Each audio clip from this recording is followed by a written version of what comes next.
Hey folks, this is Rainiac bringing you yet another Series 7 Doctor Who review. But this episode was so important, I decided to bring along a guest for the ride. Introduce yourself. You told me this was Silver Nemesis. You lied to me. Yes, I know, I'm sorry about that. What can I say? I'm a crafty bastard. I've taught you well. Indeed you have. So let's just get the housekeeping out of the way. First things first, the usual spoiler warning applies.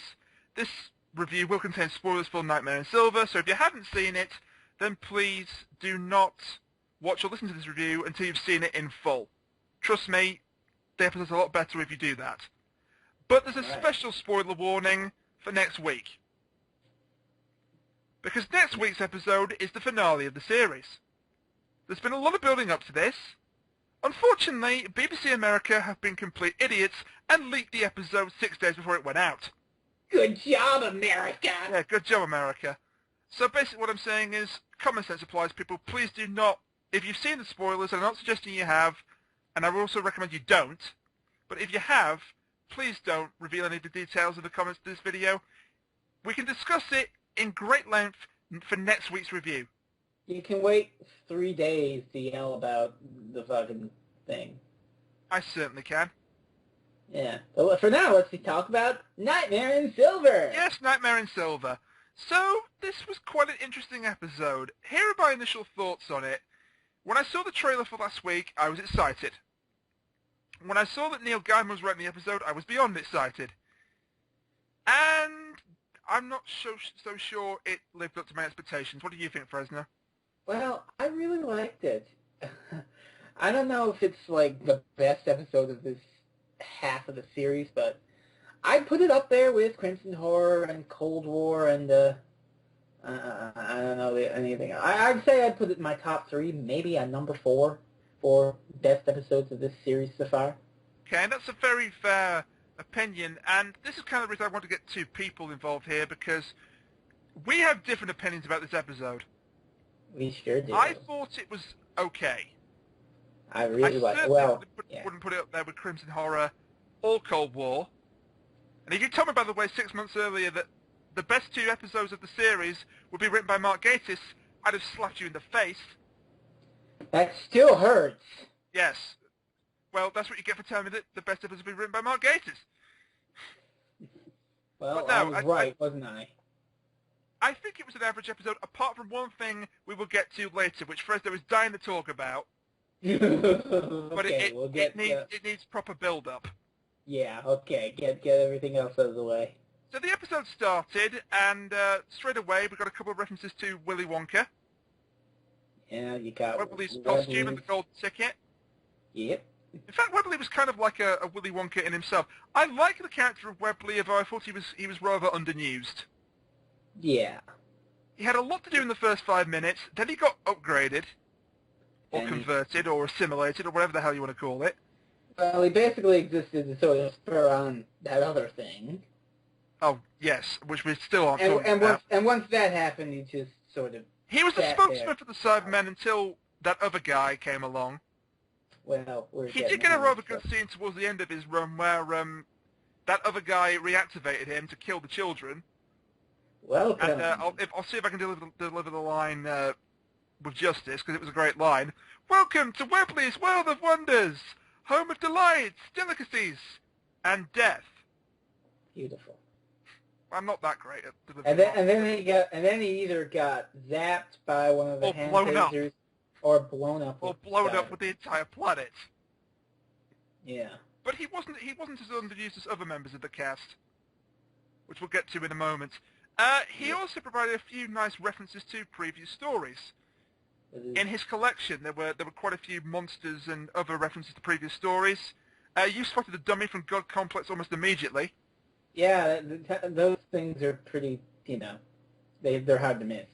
But there were a few others in there. Now, I spotted a couple of species from Rings of Akaten on second watch. Well, and a couple of creatures from the spin-offs. Oh. Yeah, one of which I can't really mention because it'll make your blood boil. Oh, I'll go ahead and say a blowfish from Torchwood. Ah! It was there, dude. It was there. It wasn't my fault it was there. But there was also a couple of Sarah Jane Adventures monsters the Avodny, who I wouldn't expect you to know. The only Sarah Jane Avengers thing I ever saw was the two-parter with Matt Smith in it. It was good. The Death of the Doctor. Yeah. Yeah, the Death of the Doctor. I didn't watch that much of Sarah Jane either because, you know, it's a kids show. And we're not kids. And we're not kids. But it's actually, far better than watching Torchwood. It's funny. 15, love. You've made me forget what I was going to say. Oh, yeah. One of the monsters in there, I didn't spot them myself, but somebody pointed it out to me. It's the Shan-Sheaf. Oh, the Vulture Undertaker things from that episode. Cool. I may have to watch it a third time, though maybe not. Because, you know, I watch these things. I watch these episodes twice, at least twice. Once to see it on Saturday, live or recorded out. Just watch the first 5 minutes and keep your eyes open for the Shan-Sheaf. Yeah, once a bit later on to do these reviews. I didn't see the Shan-Sheaf either time. Well, they're probably there anyway. And speaking of characters we didn't really like, the kids. Yeah, I'm with you there. They're not good. Sorry, but they were annoying and they didn't have that many redeeming qualities. And I feel horrible saying this, but if they had died in the episode, I wouldn't have felt that bad. You know what's funny is that, well, usually most of the TARDIS crew is like 20-somethings, but probably one of the youngest to ever be on TARDIS was Adric. Oh, God, you went there. You know anything about Adric? The most maligned classic series companion, and he's a younger guy, a kid, essentially. Yes, but he went from the scrappy to the good hero. Oh, well... I think he was pretty much just a scrappy. But anyway, that's something for us. I like Adric because you've watched more classic than I have. No, Adric sucks. I hate Adric. He was better than this guy. I don't know about that, but well, the kids didn't have that many redeeming qualities. Well, to their credit, the kids were pretty much just shoehorned out of there 5 minutes in and just standing like immobilized zombies in the sort of living coma. Much purpose apart from part of the cyber plot. Pretty sure that, like, that something awful thread about Doctor Who mentioned this. It's like, they probably weren't in the first draft that Neil Gaiman wrote, and Moffat was like, no, we're going to add in Clara's kids. They weren't in the first script, actually, because the script actually turned up in all things a taxi in Cardiff. Well. And they weren't in it. Oh. Somebody snuck a peek at the first page of it, and they weren't in it. There you go. In fairness to them, they actually returned the script without leaking it on the internet to the Doctor Who. That's more than we can say for BBC America. Fine. Yeah, well done, America, but we've already covered that. Angie's only purpose, other than being annoying, was to figure out who the Emperor was. Yeah, well, there were more important things going on that really stole your focus. I suppose. I mean, in fairness, on second watch, she does look at the waxwork, then looks at the coin, then looks back at the waxwork. And the conversation between Porridge and the captain. Yeah, good spot, that. That was another thing I spotted on the second watch, because you're so sort of focused on the main threat of the episode. You don't really know. Sometimes on first watch you don't see all the little subtle bits. It's fun. It's kind of like how at the end of Series 6, when you find out what the question is, I won't say it for you. Well, and then you go back and you watch. And then you go back to the first episode, and it's asked. And the very first thing they ask is Doctor Who. Deborah Elware the Third. Everett Delaware the Third. Yep. Yes, and by the way, I apologise for the F-bomb that just slipped out there. The what? I said a word that I shouldn't have. Anyway. Yeah, but other than that, to be honest, if the kids had not been in the story, the episode wouldn't have suffered much from it. The girl was a whiny bitch. They weren't the best. And the boy was a know-it-all.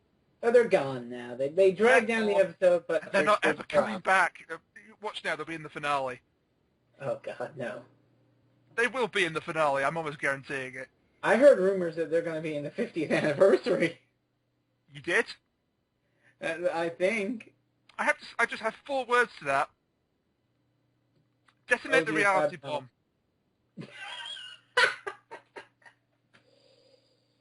So what else Seriously. did you like or not like? Well, I quite like the chess player in Cyberman. Yeah. And funny story, he's actually, well, I suppose it's actually based off a real-life chess-playing robot that was also operated by a man. You can deliver the line now. The what? The line that you liked. Oh. Hello, I'm the brains. It wasn't quite delivered like that, but hey.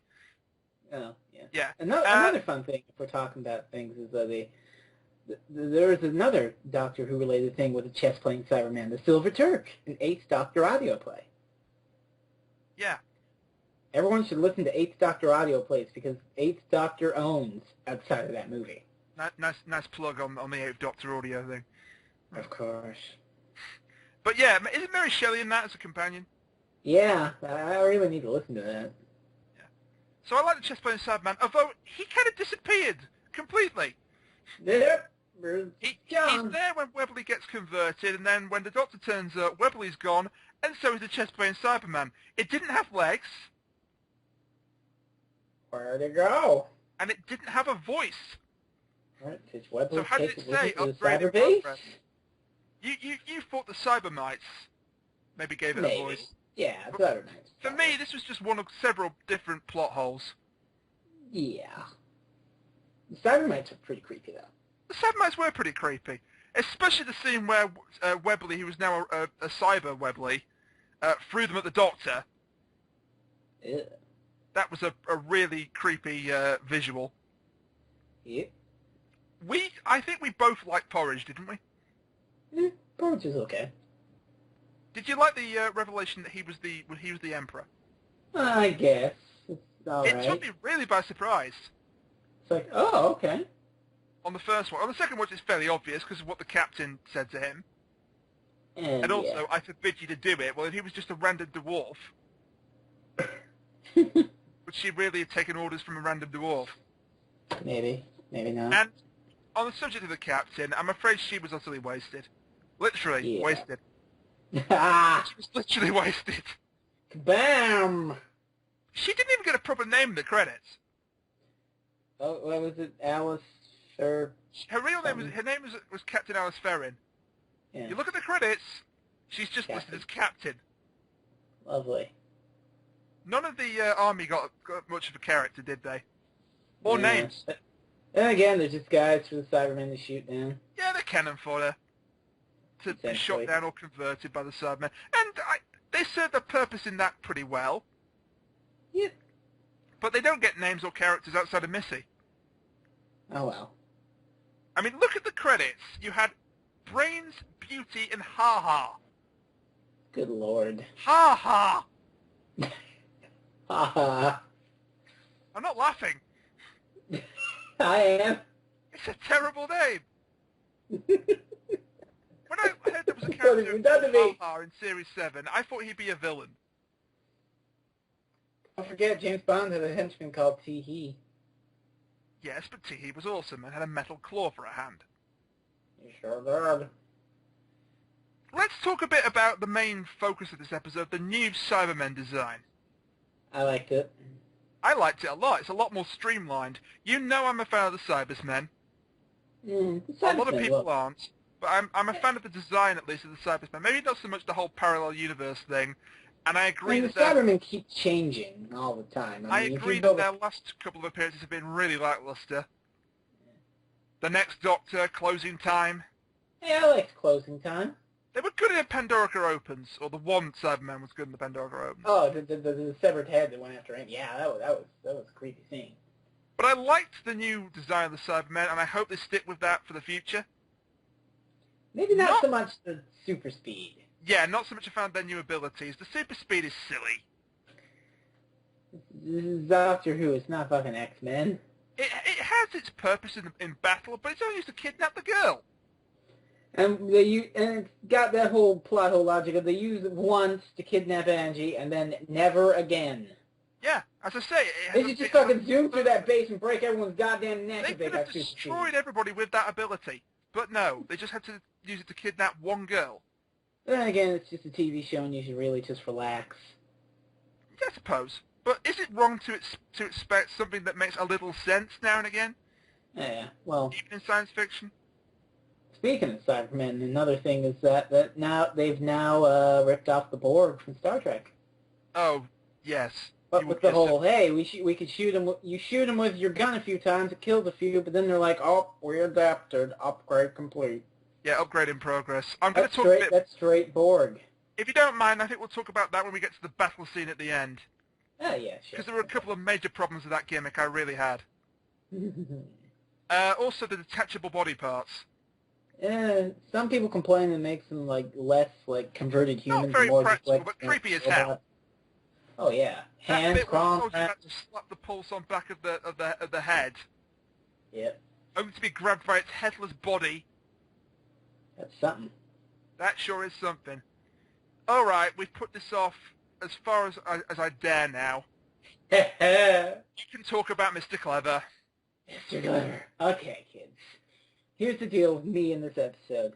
I start watching it. Oh boy, it's Doctor Who. We're on the planet. Blah blah blah. And I, to my horror, I realize I'm not feeling it. I loved the Doctor's wife, the other Neil Gaiman episode. In fact, I'd say the Doctor's wife is my favorite of the revived series. Up to this point. All Eccleston, all Tennant, all of that. Doctor's wife, #1. I didn't mean to interrupt you there, sorry. I wouldn't go that far, because it's hard for me to pick a real favourite out of the entire revived series. Yeah. Oh. But it's pretty damn good. It's much better than this. Yeah, I could go on and on about why Doctor's wife is great for a bit, but we'll You could, but we haven't the time. Well, we're going to focus on Nightmare and Silver. All right. So I watch, and to my horror, I realize I'm not feeling this episode. The kids are kind of annoying. I don't really like what's going on. There's a couple of creepy insects, but it's not grabbing me. I'm very disappointed. And then Matt Smith gets possessed by the Cyberplanner, and he has to act with himself. And his evil doctor acting steals the damn show. Oh, amen to that. It's the highlight of the episode. It's beautiful. It's wonderful. Without that, the episode would have been a lot less enjoyable. Dare I oh say my God. it? Without that, I'd be with you and like, oh, it was okay. But that just elevated it up to a whole level for me. The doctor in his own head, bickering. That's what I'm trying to say. It's okay. It's okay. Bickering himself. Let's just look at evil doctors throughout the series. So, okay. Back in the day, the closest thing we had to an evil doctor was the Master, but that was more of a Moriarty to Holmes sort of thing. Yeah. And then the next real attempt at that was the Valeyard in Trial of a Time Lord. He needs to come back. Well, and I don't know about that. I mean, it was a good idea, but the problem was it was in the Colin Baker era. Oh, God. Which, yeah, all right. You can skip over that, but yes. Yeah, the Colin Baker era, Colin Baker himself, I don't mind. The Colin Baker era, holy shit, what the hell were you people thinking? Yeah, okay. Fair point. And then the other one was the Dream Lord, who was... Dream Lord was great. Pretty fantastic, but Dream Lord is up there with perhaps my top 5 favourite new enemies. Yeah, but Dream Lord, for me anyway, pales in comparison to Mr. Clever.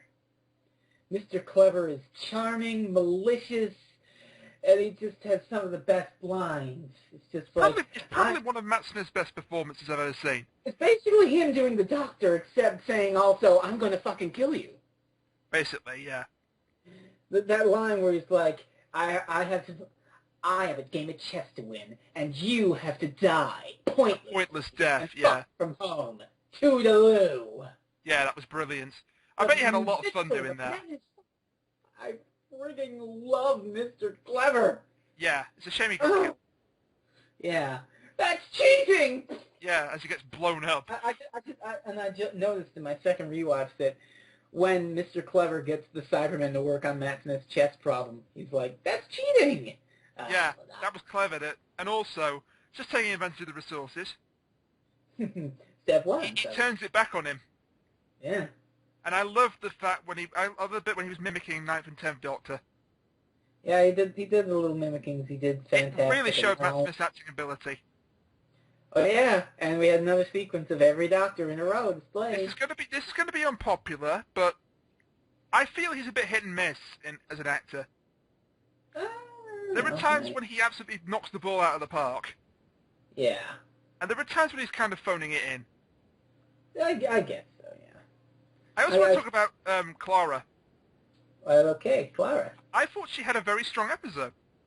Yeah, she got to command people and say, "Oh, We I didn't know." get much progression with the Impossible Girl story arc. Well, that's another thing the Doctor sort of complained about. Like, if you think back a year or so ago, Closing Time. You remember it ended with the whole Kavarian and River. Yeah, in at the least it space. had an ending that Oh, linked to shit! the finale. Nothing really linked. It's like, hey, This could have been any episode. Yeah. And that kind of felt very strange when it ended, because I was expecting like a clever link into the finale. Yeah. And we didn't get it.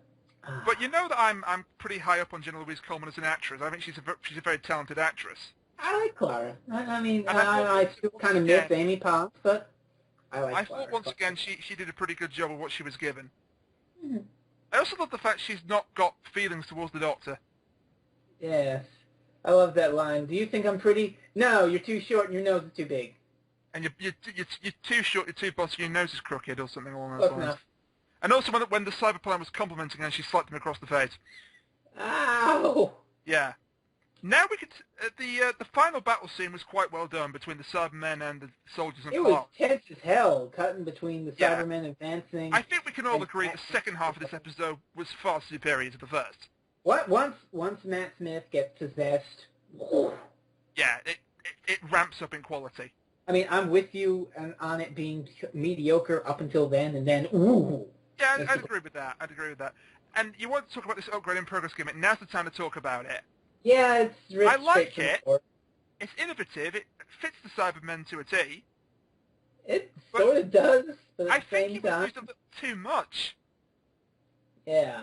If anything, it might have made them a bit too hard to defeat.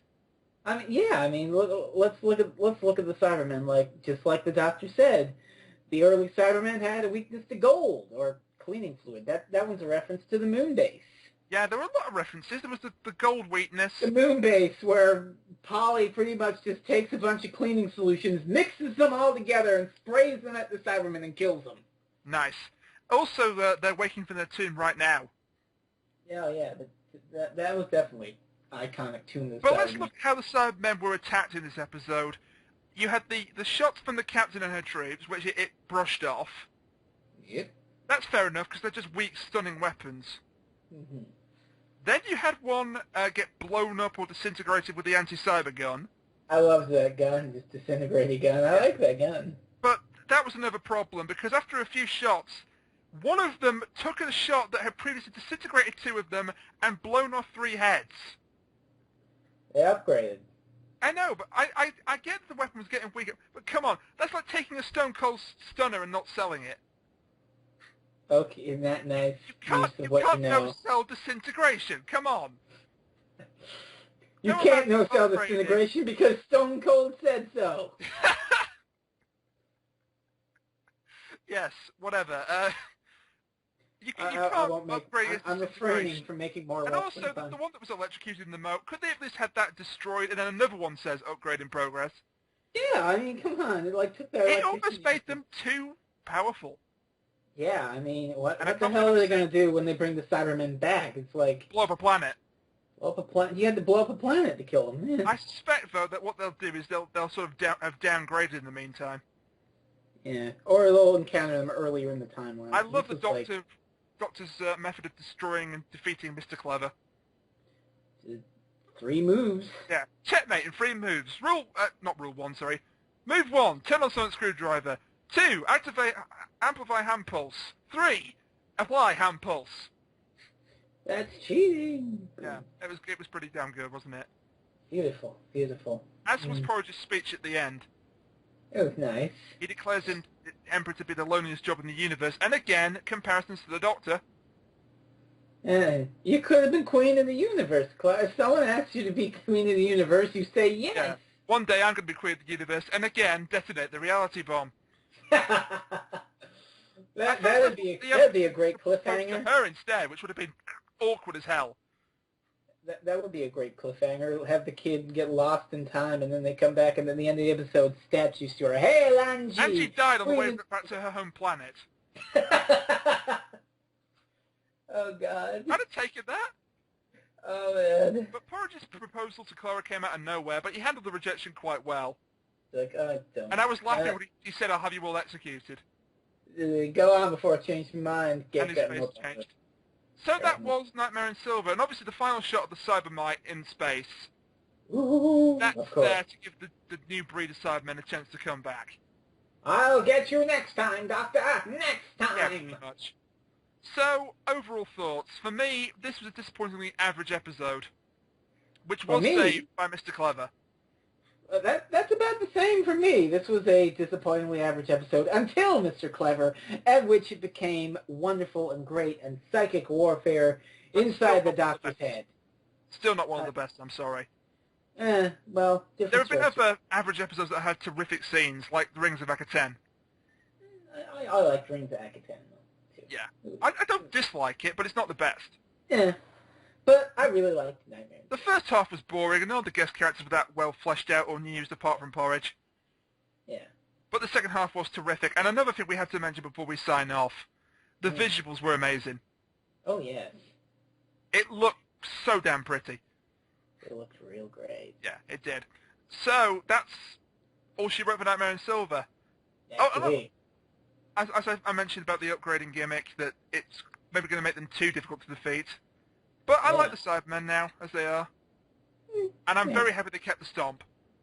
Oh, yes. That stomp is terrific. People have complained about that stomp, but they're... I love the stomp. Backside. They're talking out of their backside because, alright, it makes them... You can hear them coming, but that's kind of the scary thing about them. They're just you can hear them coming, and there's nothing you can do to stop them. Yep. So, next time, where do we begin? Oh, man. Don't mention the name of the episode in case people don't know it. Just call it the finale, but... The finale. We've got the return of the Paternoster Gang. We've got the return of River Song, and I'm going solely off the Next Time trailer, because that's not a spoiler, because it's the end of the episode. Yeah. And somehow the return of back. Motherfucking Richard E. Grant. How is he back? And we are at the goddamn Fields of Trenzalore, which I have to say, preemptively, I'm kind of disappointed. I pictured, like, this big alien field with, like, purple grass, and all the members of the Silence are there holding guns, and they say, "What is your name?" Yes. On the other hand, the Whispermen, who are the monsters, they look creepy as hell. What's the deal with one of them opening his mouth and then Strax opening his mouth? Are they, like, converting him or some shit? I don't know, but I don't hold out hope that the Paternoster Gang are going to survive this in full. Well, they got it. We gotta have our Paternoster Gang spin-off. I hope so, please. Don't kill off the Paternoster Gang. Or if you kill them off, they'll probably just do some timey-wimey thing to reset time. Strax, the master just fainted. Yes. Well, she is a Silurian woman. Beautiful. Yeah, but it's a Stephen Moffat finale, so you can expect a lot of clever brain-bending time travel. There's gonna be some shit going down. We're finally gonna get to learn about the truth about Clara. Clara who? And we may even find out the Doctor's greatest secret, but I'm guessing it won't be his actual name. Doctor who? I'm ignoring you. It might be revealed, but I don't think it will be revealed to the audience. And I think it would be the best way to end this off would be for us to give our thoughts and theories about how the finale is going to go down. What, you want, like, what I think Clara is? What do you think the Doctor is? If you want. It's not a spoiler if it's just a theory. If you've read it in the spoilers, don't mention it, but I know you I have not read any spoilers, don't worry. My theory is that Clara is related to the Great Intelligence somehow, sort of a subsect, a construct of it. Like, her first chronological appearance as Victorian Clara coincided with the origin of the Great Intelligence, so they have to be related in some way. That's a very good theory, and it could turn out... And modern Clara also tangled with the Great Intelligence, and was indeed tampered with by it in Bells of St. John.